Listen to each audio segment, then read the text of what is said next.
Hummingbird takes us off the deep end here at the CCA workbench every week, and I brought in our bass expert, my partner in Akuma and Starbright, and Scott Martin. I've got to say, I'm so impressed that you're here 2 years in a row. I love coming out here. You guys are really rocking it out. Good show. So Scott, you know, all of our anglers are watching and they want to know how they can catch big bass and more bass. So let's just get right into it. You know, let's jump right into it. Yeah, that's the key. When you go fishing, you want to catch numbers and you want to catch a big fish. And here in Florida, you can do that. You know, right now, if I'm going fishing, I'm going to take a couple things. And I'm going to start off with hollow-bodied little frogs, okay? This is a great style bait, little hollow-bodied frogs, realistic looking little frog. There's also this brand new Live Target has this one little bluegill. Check that thing out. Look how real that thing is right there. Okay, these little soft, super weedless, so you can throw them in a thick, heavy cover.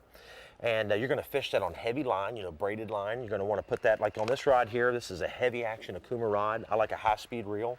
And this is, I mean, this is game on for big fish. All right, so what pound test do you have for the big fish? 65. I like 65 pound. I mean, I'm putting the hammer to them. Hey, and if you get tired of throwing the bluegill or the little frog, you can throw the little mouse, right? No. Check that thing out. And that's great this time of the year too, because with the water coming up, a lot of this new flooded grass along the shorelines, there's a lot of little rodents and things that come out, and those big fish know it, and so they jump on it. Now, if you want to catch numbers, right, you're going to jump right into this right here.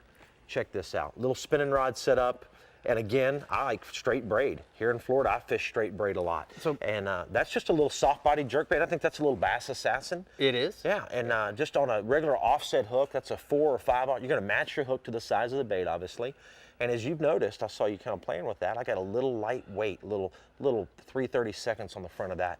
And I've got a little bobber stop, which when you drop that, that doesn't fall down, see? Exactly. So it keeps it all together. Yeah. So that's gonna give you the ability to cast it farther, and it allows you in all that thick vegetation. It still stays up on top good, but then you can drop it in the holes.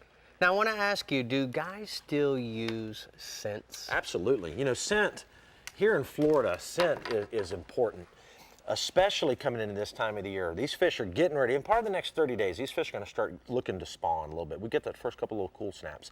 And those fish start getting up in the shallows, cruising around, and scent is important. So as those fish come up to those, you know, plastic worms on the bottom, and they'll smell it. I have caught a lot of fish with scent when guys in the back of the boat weren't getting as many bites, and literally spray that on there, and it makes a huge difference. You know, with a lot of fishing pressure, it'll help get you a few extra bites. Now here's another thing you can use the scent for. Tell me.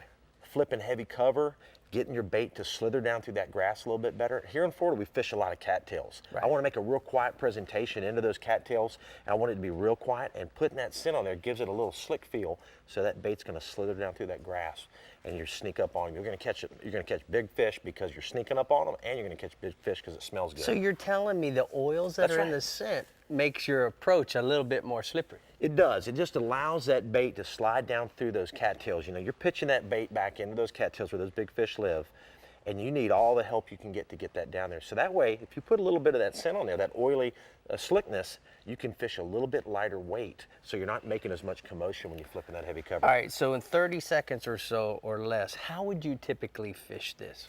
Real simple. You can train, it's all top water, obviously. Right. And I'm gonna make a cast up on top of the grass or up on the shore even. A lot of times I'll skip it up under trees or up on the shore and twitch it out. And you wanna play with it. Either give it a nice walking action or just do it a pop, pop, pause. You gotta play with it a little bit. See what those fish are, kind of how they're reacting for the day. Now, the other thing I notice that we do in saltwater, when we get a fish that blows up on our stuff, we speed it up. You guys, a lot of times, stop it. That's right. Because bass spawn, okay, here in Florida we have such a long spawn, and so that's important. A lot of times, some of those bites that you're getting on top, those fish might be on a bed, right? So they miss the bait, you keep it in that strike zone, they'll come back and get it.